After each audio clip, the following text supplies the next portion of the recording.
루스 몽고메리는 미국의 유명한 예언가이자 영능력자다. 그녀는 워싱턴에서 32년간 기자로 활약했는데 당시 유명했던 영매인 아서포드를 취재하면서 갑자기 자동기술이라는 영적 능력을 얻게 되었다. 아무것도 사라지지 않는다라는 책은 12명의 진보한 영혼들이 고차원의 영역인 영계의 지혜를 지상에 전달하기 위해서 루스 몽고메리라는 채널러를 통해서 자동기술한 것이다. 그녀는 남들에게 채널러나 영매로 인식됨으로써 기자로 쌓아온 명성을 잃고 싶지 않았으나 1971년 1월에 아서포드가 죽은 후 그의 영혼이 나타나 본격적으로 자동기술을 하도록 했다. 오늘은 루스 몽고메리가 전하는 죽음 이후의 세계, 아무것도 사라지지 않는다 책의 첫 번째 이야기를 해보겠다.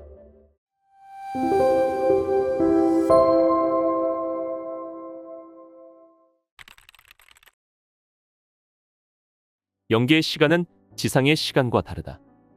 그곳은 공간만이 아니라 시간도 초월할 수 있기 때문에 지상의 시간으로 어느 때라도 원하는 곳은 어느 곳이라도 갈 수 있다. 영혼들은 미래라고 부르는 앞날을 미리 내다 볼 수도 있다. 사건들은 미리 계획되어 있고 그대로 진행되기 때문이다. 그러므로 우리는 다가오는 것을 있는 그대로 받아들여야 한다. 미리 예정된 것이 우리를 위한 우주의 신성한 계획의 일부일 수도 있고 아니면 자신이 육체적 인간으로 다시 태어났을 때 수행하기로 약속한 자신의 임무일 수도 있기 때문이다. 영계가 지구와 다른 점은 더 이상 육체적 안락이 필요 없으며 세상의 아름다움이 완전히 원형 그대로 남아있다는 점이다. 하지만 각자가 지상에서 환생을 거치고 나면 모두 이곳으로 돌아옴에도 불구하고 각자가 겪게 되는 영계는 다르다. 영혼들에게 있어서 사고는 곧 물질이다. 그들은 신과 함께 영계에 있는 것들을 창조한다. 영계에서 영혼이 생각하는 것은 지상에 살아있을 때 자신이 기대했던 것에 영향을 받는다. 즉, 육체 상태에서 생각한 것이 영혼에게까지 영향을 미치는 것이다. 영혼은 모두 지구라는 학교로 돌아가서 더 빨리 성장하고 발전하는 방법을 배우고 영계에서 성취한 진보의 정도를 스스로 시험한다. 우리가 경험하는 일상 속에는 영혼의 진보와 내적 성장을 시험할 수 있는 도전과 기회와 방법들이 숨어 있으며 명상을 하지 않는 날은 무의미하게 낭비되는 날이다. 육체는 그 자체로 지상에 있는 사람에게 교훈이 된다. 육체를 함부로 다뤄선 안 된다. 육체는 살아있는 신이 거주하는 사원이기 때문이다. 잠재의식은 영혼의 일부이며 영혼과 함께 존재하고 영혼의 마음 그 자체이다. 그러므로 지상에 살고 있는 사람들이 현재의식과 더불어 잠재의식도 개발하는 것이 바람직하다. 늙고 병든 몸을 버린 영혼은 고통이나 놀라움 없이 육신을 벗어나 쉽게 영계로 미끄러지듯이 들어온다. 그는 좀 전까지는 육체라는 고통스러운 옷을 입고 지상에 있었으나 바로 다음 순간 천상의 옷을 입고 영계에 존재한다. 꽃들도 순수한 생각의 형태이기 때문에 육체적 인간이 지상에서 보던 그 어느 꽃보다도 더 아름답다. 새들과 동물들, 영혼들 그리고 많은 저택들까지 모든 것들은 생각만으로 만들어진 것이다.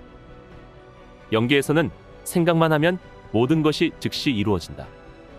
다만 다른 육체로의 환생만은 예외인데 이것은 영혼이 즉흥적으로 결정할 수 있는 것이 아니다.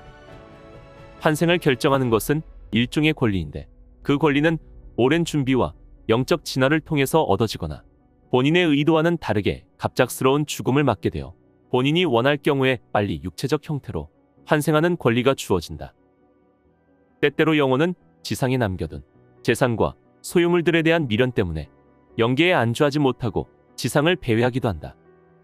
이렇게 혼란스러운 상태에 있는 영혼에게는 영계의 영혼이 돕는 것보다는 아직 육체 상태로 있는 사람들의 기도가 더 도움이 된다. 만일 지상에서 공부나 명상을 통해서 영계에 대해 준비해 오지 않았다면 처음에는 몹시 놀란다. 그는 배고픔을 느끼게 되고 영혼들은 음식을 준다. 이것 역시 단지 생각일 뿐이지만 그가 이런 식으로 지상에서 물질적 육체를 지탱해 왔듯이 그에게는 현실인 것이다. 만일 그들이 학구적인 성향을 지니고 있다면 공부하기를 원할 것이고 이런 영혼은 지도령들과 같이 지내게 된다. 또 다른 이들은 지구와 연락을 취하는 그룹에 참여하게 될 것이다. 영계도 일하는 세계이며 게으름뱅이들은 스스로 위험을 무릅써야만 한다. 아무도 그들에게 일하라고 강요하지 않지만 미성숙 상태를 벗어나기 위해서는 그들 자신의 고차원의 자아가 휴식을 취하라고 말할 때까지 노력을 해야만 한다. 신이나 저승 같은 것은 없다고 확신했던 사람은 영계로 온 순간 미친 듯이 화를 내고 광포해진다. 왜냐하면 자기 스스로 만든 상황, 즉 다른 탐욕스런 영혼들에게 둘러싸인 자신을 발견하기 때문이다. 탐욕스런 영혼들도 같은 상황에 있기 때문에 그들 자신이 만든 지옥으로 그를 기쁘게 끌어들이는 것이다. 그는 충격을 받는다. 자신은 학식이 있으며 세련된 사람이기 때문에 악마 같고 버릇없는 존재들과 사귀기를 원하지 않는다. 그를 구하기 위해서 그 사악한 집단에 들어올 수 있는 선한 영혼은 없다. 자신만을 생각하는 이기심으로 인해 인생을 낭비하고 말았다는 것을 알게 될 때까지 그 상태로 놓아둔다. 그가 충분히 후회를 한 다음에야 그를 둘러싼 완고한 영혼들로부터 자유로워질 수 있다. 스스로 목숨을 끊는 사람은 그들의 영혼의 파괴에는 성공하지 못한다. 그들은 자살한 데 대한 부끄러움과 살아 생전의 문제를 해결하지 못했다는 자신에 대한 분노 속에서 살게 된다. 왜냐하면 문제를 해결하는 데는 영계보다 지상이 훨씬 더 유리하기 때문이다. 영계는 육체 상태의 문제를 해결할 수 있는 수단이 없다. 영계는 문제를 해결하는 곳이라기보다는 문제를 해결하는 방법을 배우는 곳이다. 살인자 역시 같은 고통을 당하는데 이미 영계에 와 있는 희생자를 다시 되살릴 수 없다는 두려움에 직면하고 물질적 육체의 상태에서 정당한 절차를 통해 자신들의 카르마를 청산할 수 있는 희생자들의 기회를 박탈했다는 괴로움을 겪게 된다. 다름 아닌 신의 작품인 사람을 해친 죄를 속죄할 수 있는 지름길은 없다. 그러므로 그 살인자는 환생하기에 충분할 정도로 자신이 저지른 죄를 물질 세계에서 속죄하겠다는 명백한 각오를 지닐 때까지는 영계에서 비참한 기간을 보내게 된다. 나는 영혼이 물질적인 육신으로 환생하는 과정에 대해 설명을 요청했고 아서포드는 이렇게 대답했다. 보통은 영혼이 카르마의 빛을 청산하기 위해 오랜 시간을 보낸 뒤에야 환생의 기회가 오며 카르마의 빚은 청산되어야만 하고 그 카르마의 빚이야말로 영혼의 더 높은 발전을 위해서 어떤 자질이 필요한가를 결정하는 요인이 된다. 만일 인내가 필요한 경우라면 그는 자신의 성급함이 가장 자주 시험 맞는 상황을 찾게 될 것이다. 사랑을 배워야 할 필요가 있다면 그는 사랑이 별로 존재하지 않는 상황과 사랑에 대한 용기를 시험할 수 있는 상황을 선택하게 될 것이다. 또한 그가 자신의 부모를 선택할 수 있는 권리를 얻었다면 부모가 될 영혼들을 둘러보기 시작할 것이다. 이 영혼들은 아마도 육체 상태의 전생들을 통해서 알았던 영혼들이며 좋은 인연이든 나쁜 인연이든 카르마의 유대를 맺었던 영혼들일 것이다. 물질적 육체로 환생하려는 영혼이 그가 선호하는 상황에 대한 최종 결정을 할 때는 천상의 컴퓨터라고 부르는 것을 통해 문제를 해결해야만 한다. 이것은 일종의 자료 보존 시스템인데 너무 복잡해서 인간들은 어리둥절해한다. 여기서는 이 시스템이 아주 당연한 것이다. 왜냐하면 항상 많은 영혼들이 가장 적합한 특정 부모에게서 태어나기를 동시에 바라기 때문이다. 만일 한 부모에게 너무 많은 경쟁이 벌어지면 영혼들의 다양한 자격들이 여기에 기록으로 짜맞추어진 다음 자동으로 특별한 임무를 수행할 가장 적합한 영혼이 선택된다. 물질 세계의 컴퓨터에 대한 아이디어도 여기서 이 시스템을 조작하던 사람을 통해서 그곳으로 전해진 것이다. 소위 말하는 발명가들은 영계의 무한한 지식의 원천을 이용한 사람들이다.